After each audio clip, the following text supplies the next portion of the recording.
Distingués invités en vos rang, grades et prérogatives, mesdames et messieurs, chers frères et sœurs dans la communion avec le Seigneur Jésus-Christ, je dois dire qu'il m'est difficile de cacher mon émotion au moment de prendre la parole à l'ouverture de ce 4e congrès ordinaire du GBEC. Parce que le dernier congrès qui s'est tenu dans cette ville de Douala remonte à 30 ans exactement, c'était en 1988. J'étais alors étudiant en 4e année à l'université de Yaoundé et n'avais que quelques années de militantisme dans cette association. Et bien que je fusse à l'époque délégué au congrès en vertu de mon statut de responsable d'une cellule d'études bibliques, j'avais alors décliné l'offre de participer au congrès parce que j'estimais que c'était une convocation tellement solennelle et de si haute envergure que je m'estimais indigne de pouvoir y prendre part. C'était il y a 30 ans. Et nous voici aujourd'hui à nouveau à Douala, dans un congrès que le GBEC tient pour la première fois de son histoire dans ses propres infrastructures. Et ces infrastructures sont financées par les efforts endogènes du GBEC, avec la bénédiction de Dieu, bien sûr. Je crois qu'il y a là un signe et un témoignage de la maturité de notre mouvement qui, l'an prochain, fêtera ses 50 ans. Pour la petite histoire,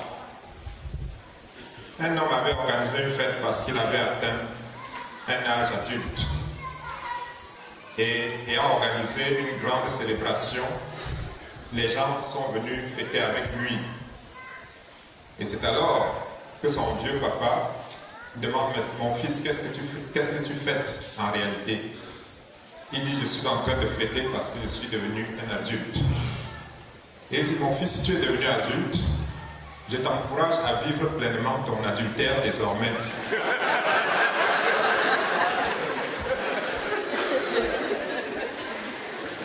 Je crois que vous vous rendez compte que le français, ce n'est pas nos langues maternelles, n'est-ce pas?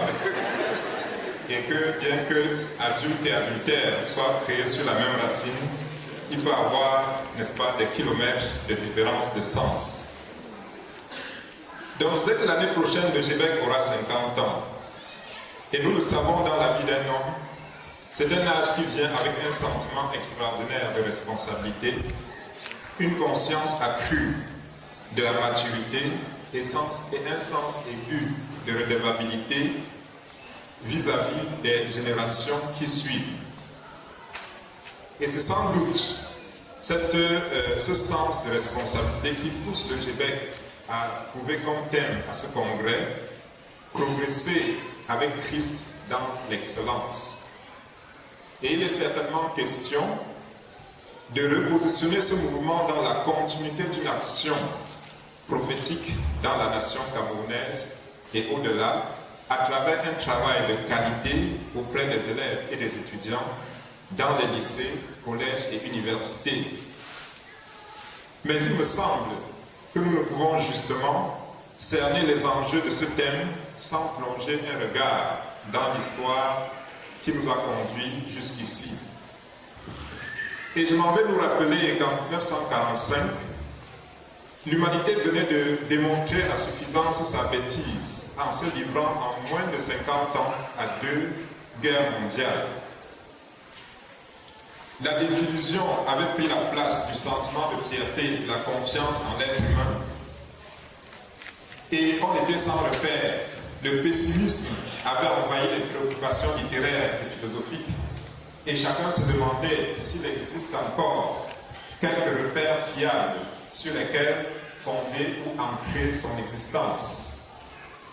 C'est dans ce contexte que les jeunes étudiants provenant de 10 pays qui avaient commencé des groupes bibliques dans leurs différentes nations se retrouvèrent pour essayer de créer une coordination internationale à leur action. Nous sommes en 1946 et c'est là que les bases de l'Union internationale des groupes bibliques universitaires sont en train d'être jetées. Et sa constitution deviendra effective en 1947. Ce mouvement, qui naît sans tambour ni fanfare, grandira pour constituer une force remarquable et une boussole qui continue d'orienter la jeunesse dans près de 180 pays dans le monde aujourd'hui. L'an prochain, à l'occasion de son Assemblée mondiale qui se tiendra en Afrique du Sud, l'IFES affectera en son sein 14 nouveaux mouvements qui proviennent des pays les plus spirituellement résistants et les plus hostiles à l'Évangile. Preuve que Christ continue d'étendre l'action de ce mouvement même dans les pays les plus hostiles. Et il faut dire que le mouvement, que le GBEC, qui se trouve dans la continuité de l'IFES, naît au moment où, pour la reconstruction de l'Europe qui avait été détruite par la guerre, un certain économiste avait mis sur pied ce qu'on appelait le plan Marshall pour la reconstruction de l'Europe. Et chaque fois que je réfléchis personnellement sur les enjeux de l'existence des groupes bibliques, je reste convaincu que les groupes bibliques étaient et demeurent une sorte de plan Marshall de Dieu pour la reconstruction morale et spirituelle d'un monde en perte de valeur.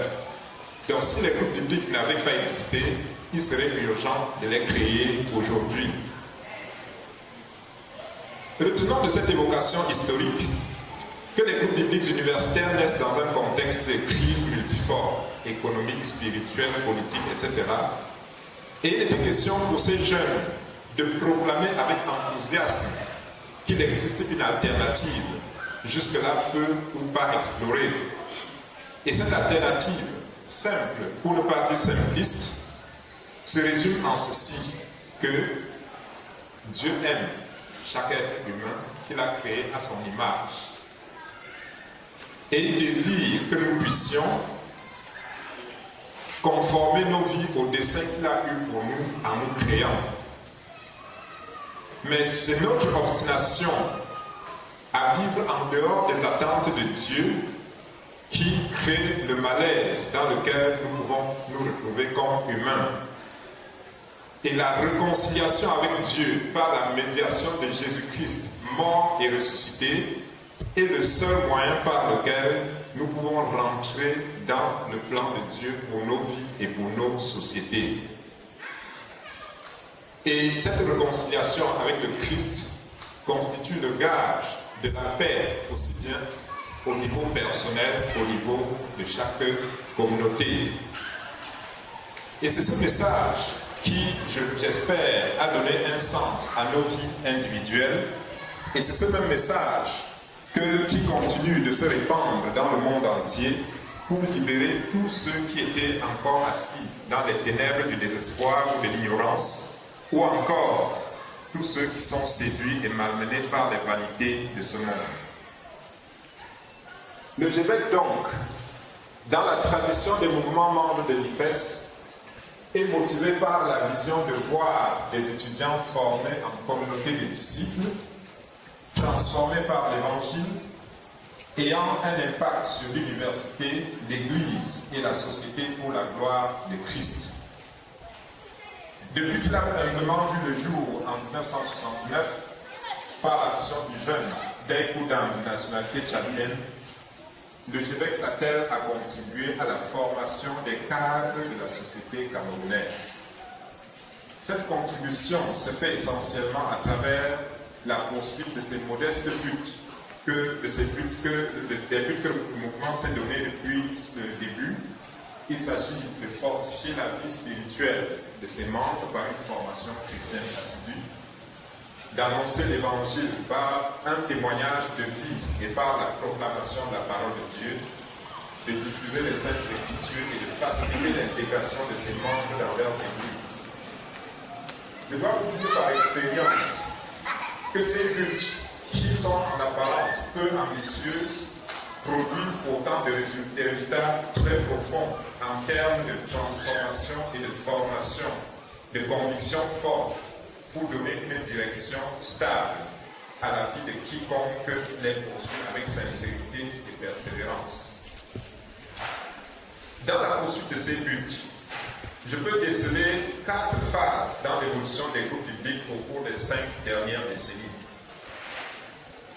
Et je peux dire que de 1969 jusqu'en 1980, ce fut la période de l'ensemencement de la vision et des faibles commencements. Et les efforts des pionniers qui étaient essentiellement venus d'ailleurs, tels que Dave Goodham, Claude de Crével, Anne Bellicoff et autres, vont permettre de développer une première génération de membres enthousiastes et suffisamment engagés pour envisager la pérennité du mouvement. Et cette phase s'achève en 1980 lorsque le GBEC se donne une direction camerounaise. De 1980 à 1990, ce sera la décennie de l'expansion et de la stabilisation institutionnelle de l'organisation qui se dote alors de ses principaux organes qui le structurent encore jusqu'aujourd'hui. C'est aussi la période de la véritable ouverture nationale, de la recherche d'une stabilité doctrinale et de la quête acharnée d'un statut légal qui sera obtenu par le récépissé de déclaration d'association du 24 septembre 1990, bien avant la loi sur la liberté d'association au Cameroun qui a été promulguée en décembre 1990. Parce qu'il y a la nuance. Il y a une nuance parce que le GBEC a été approuvé par l'autorité de l'État du Cameroun au terme de plusieurs années d'investigation sur la crédibilité et le sérieux de cette organisation, contrairement à la kyrielle d'associations qui peuvent tout simplement déclarer leur existence à travers un dossier qu'on dépose dans les préfectures. Et cette période des années 80 à 90 et ces actions de fixation institutionnelle sont menées sous la houlette des hommes tels que Pierre Boudahel, Jean-Pierre Lana de Rupé Mémoire, les révérends Jules Kang de Simo, ainsi de suite. On ne peut pas citer tous les acteurs du GBEC tellement ils sont nombreux. De 90 à 2000, ce sera la décennie que je qualifie de décennie de rudes épreuves et du réajustement stratégique du mouvement. En effet, le GBEC qui faisait jusque-là travailler seul dans les campus scolaires et universitaires voit la floraison de ministères au but similaire à la faveur de la liberté d'association qui facilite désormais l'éclosion de plusieurs structures indépendantes. L'université elle-même, au cours de la même période, connaît de graves convulsions marquées par des grèves, la suppression des bourses qui jusque-là offraient un confort d'études aux plus jeunes provenant de toutes les strates de la société et régions du Cameroun. La clochartisation à la même époque des universitaires entraîne une dépravation des mœurs et de l'académique. Et les effectifs pléthoriques de l'unique université de Yaoundé qui avait été construit pour héberger quelques 5 000 étudiants et qui se trouvait en 1990 avec 40 000 étudiants dont les effectifs étaient totalement dépassés. Donc l'université connaissait une grave crise. Et c'est alors que l'État camerounais décide la création de multiples autres universités dans les régions du pays. Et du même coup, l'action du GBEC au niveau supérieur s'étend donc dans toutes les parties du pays à travers les différentes universités. On peut avoir beaucoup de choses à dire sur cette époque qui a été conduite avec le leadership des hommes d'expérience tels que nos frères Eline Jomnak, Laurent Chande, Jacques Chamko, Justin Vondo, le révérend Jean Libondilique, y compris que plusieurs témoins de l'histoire sont bien au milieu de nous ce soir. Et depuis les années 2000, je dois dire que nous vivons ce que je peux appeler les temps actuels, qui sont caractérisés par une grave détérioration des conditions d'études, la mercantilisation du savoir, l'avènement des campus numériques grâce à l'espace cybernétique, la fermeture des campus scolaires et universitaires aux actions du mouvement, etc. Sur un plan social général, nous connaissons un délabrement de la structure familiale et partant des grands principes éthiques qui jusque-là préservaient l'âme de la société. Étant désormais conduits par une mentalité quasi magique, les hommes sont devenus sans frein moral. et ont perdu tout sens de respect de la dignité de la créature humaine. Plusieurs églises, entraînées par les mêmes tendances, ressemblent de plus en plus à des antichambres de marabouts qu'à la maison du Seigneur. La combinaison de toutes ces réalités socio-culturelles et économiques place du coup le Québec dans un nouveau contexte dans lequel il doit se réinventer s'il doit garder sa pertinence. C'est ici que le thème de notre congrès, progresser avec Christ dans l'excellence, trouve tout son sens. Ce qu'elle sous-entend, à mon avis, et présuppose tous les changements que nous avons évoqués et bien d'autres. Et il admet que plusieurs choses changent en mal et continuent de se détériorer. Et dans ce contexte, de nouvelles questions taraudent l'esprit des humains. Devant la prévalence du mal, on se demande à juste titre, l'évangile est-il encore pertinent pour la vie? On se demande aujourd'hui, l'évangile est-il encore bon pour la société? On se demande aussi, la foi chrétienne est-elle intellectuellement respectable? Sans vouloir apporter des réponses à ces questions, je voudrais rappeler certaines constantes qui devront fournir des repères au Québec dans la quête de l'excellence. Première chose par rapport au champ d'action du Québec, je dois dire que si tout change, si tout se détériore, il y a des pas. Et le premier, c'est celui-ci, c'est que l'université reste le principal foyer de réflexion et de génération des idées dans tous les pays du monde. Autrement dit, le champ d'action du Québec garde encore tout son enjeu stratégique.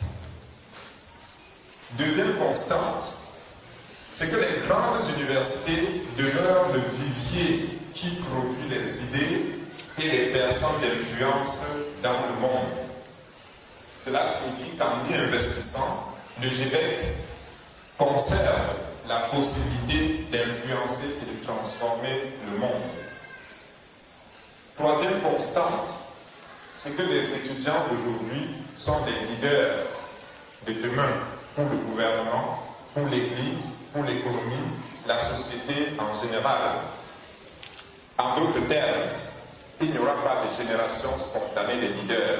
C'est aujourd'hui que nous devons préparer les leaders de demain. Un proverbe chinois dit que le meilleur moment de planter un arbre, c'était il y a 20 ans, ou bien c'est aujourd'hui.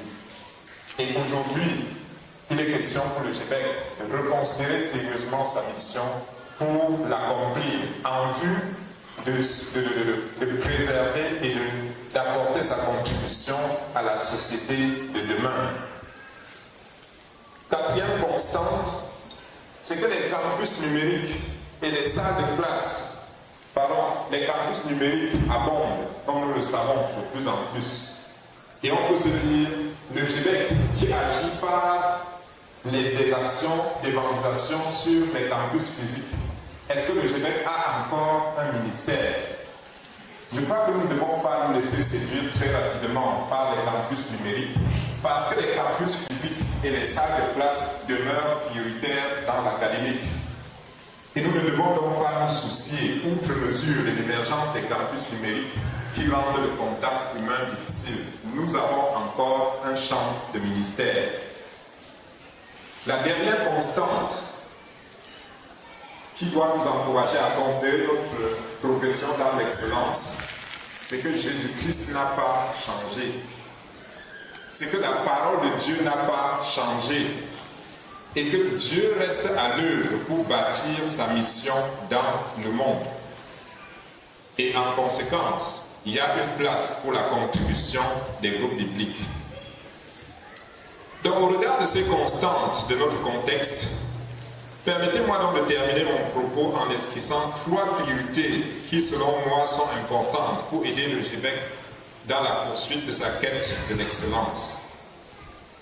La première priorité consiste pour le Québec à retrouver son engagement dans l'évangélisation et l'encadrement effectif des élèves et des étudiants. Ne nous le cachons pas, la couverture de notre champ de mission reste encore très insuffisante. Et la qualité de nos actions tend à se dégrader suivant les tendances en cours dans la société. Et progresser avec Christ dans l'excellence insinue que nous nous réengagions dans les campus scolaires et universitaires avec l'Évangile et que nous formions des étudiants en sorte qu'ils aient une vision de la vie suffisamment inspirée du royaume de Dieu pour être profondément transformés d'abord et ensuite s'investir dans la transformation de la société à leur tour. Et cela appelle, ce que je désigne comme ma deuxième priorité, c'est de redécouvrir la nature et le contenu de l'Évangile. Je dois dire qu'à l'observation de nos 5 décennies d'existence, notre formation chrétienne semble nous avoir préparés au mieux à nous échapper du monde plutôt qu'à nous y engager. Nous avons tendance à nous enfermer dans nos propres tours d'ivoire et nous perdons du même coup notre pertinence en tant que sel de la terre et lumière du monde.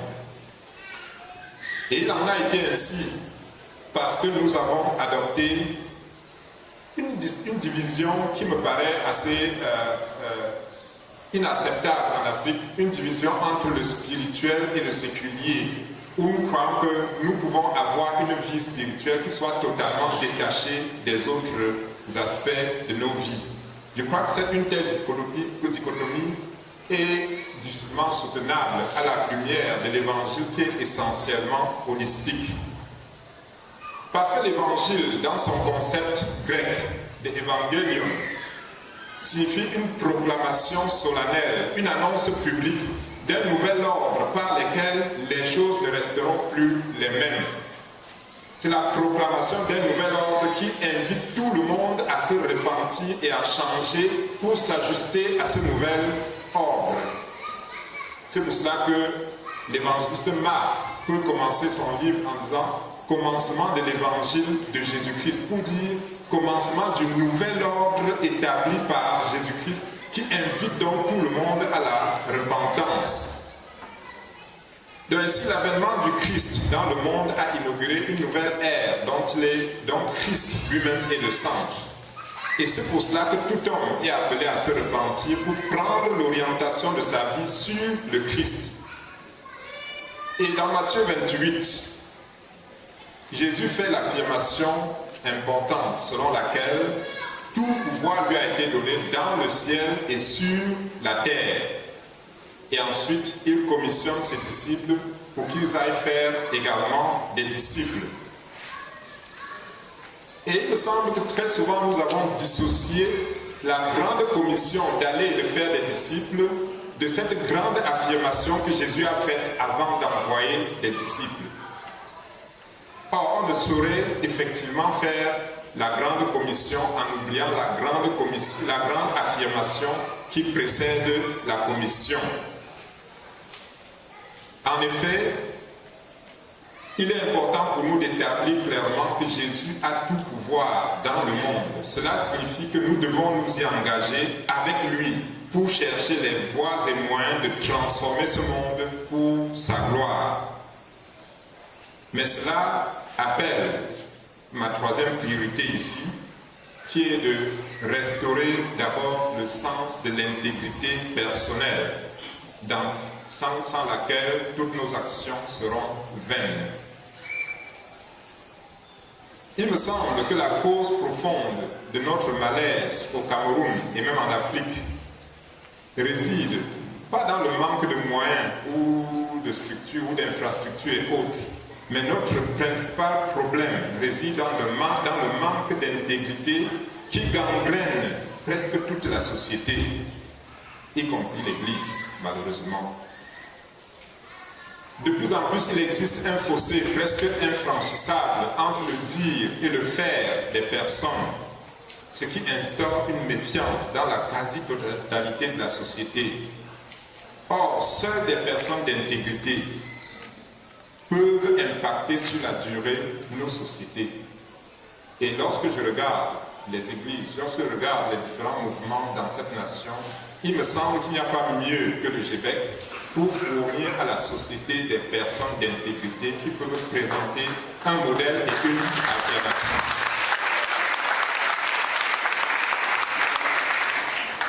Et lorsque je parle d'intégrité, permettez que j'emprunte à Mahatma Gandhi, le très connu leader de la lutte pour l'indépendance de l'Inde, qui, lorsqu'il était en train de mobiliser l'Inde dans la révolution non violente, dans la révolte non violente contre le pouvoir colonial des Anglais, Gandhi a eu à se rendre en Angleterre, où il s'est adressé au Parlement britannique pendant 2 heures.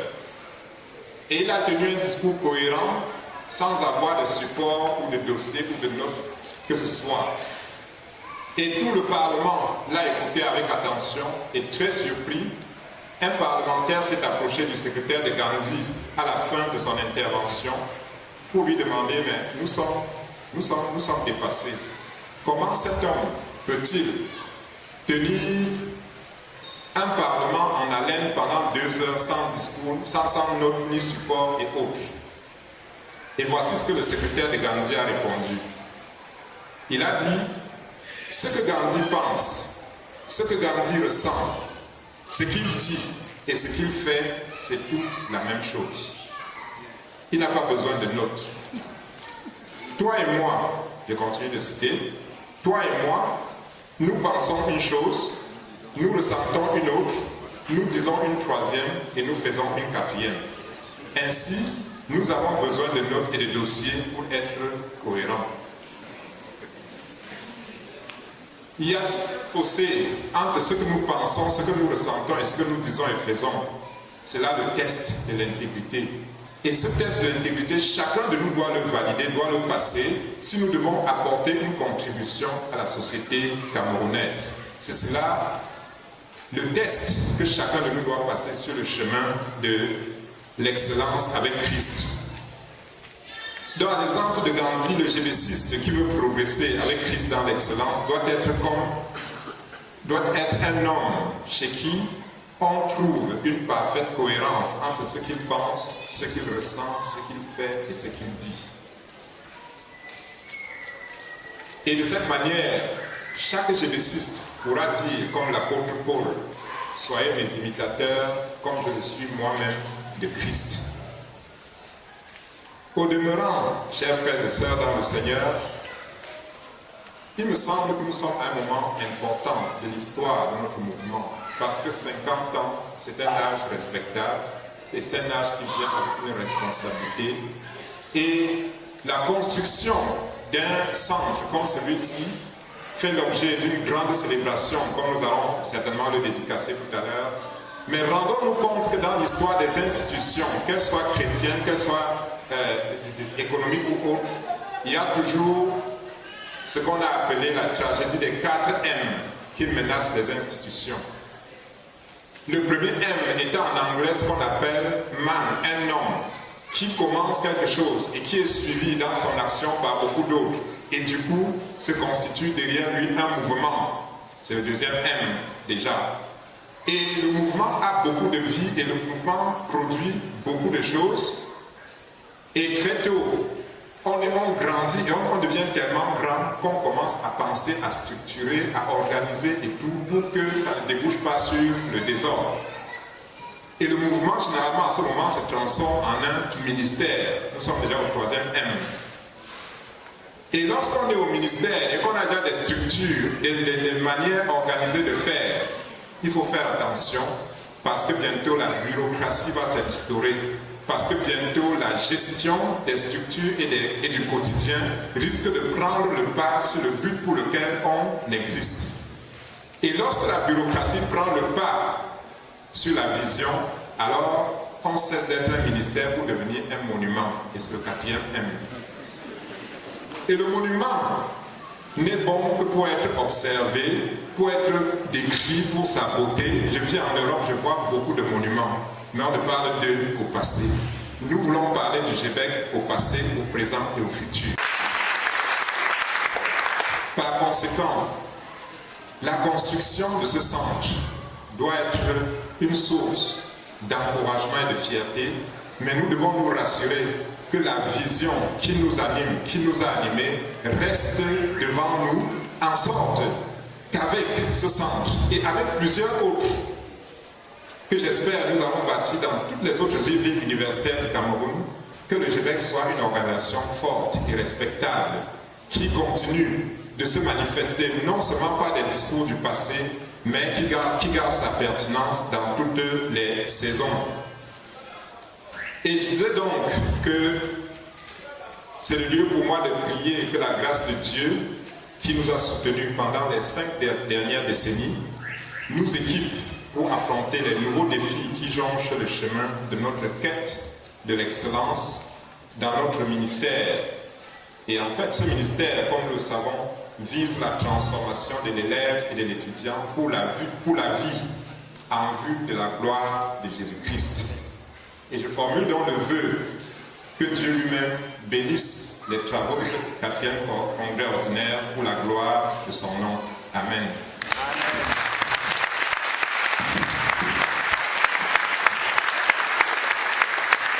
Thank you very much. Est-ce qu'on peut encore l'accompagner avec des ovations, s'il vous plaît? Honorable invité, chers délégués, chers frères et sœurs dans le Seigneur, chers génésistes, chers congressistes, mesdames et messieurs, quel noble devoir de servir avec plaisir Dieu et les hommes.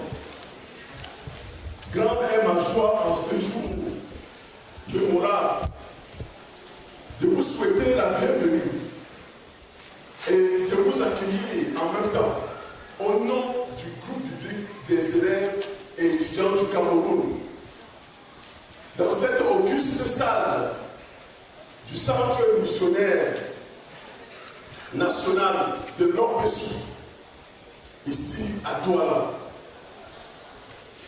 À vous tous, en vos rangs, titres et fonctions respectives, au nom de tout le groupe public des élèves et étudiants du Cameroun, je voudrais vous dire chaleureusement welcome, bienvenue, Mano Malam, dans ce pays qui est appelé à raison Afrique en miniature et plus précisément à Douala, le poumon économique de toute l'Afrique centrale. Oui, Dieu nous a bénis avec une grande et gamme de variétés et de diversité de richesses naturelles et surtout culturelles, qu'il n'est pas aisé de choisir la langue ou le symbole le mieux approprié afin de vous exprimer notre sentiment de joie, de vous savoir si nombreux ici chez nous.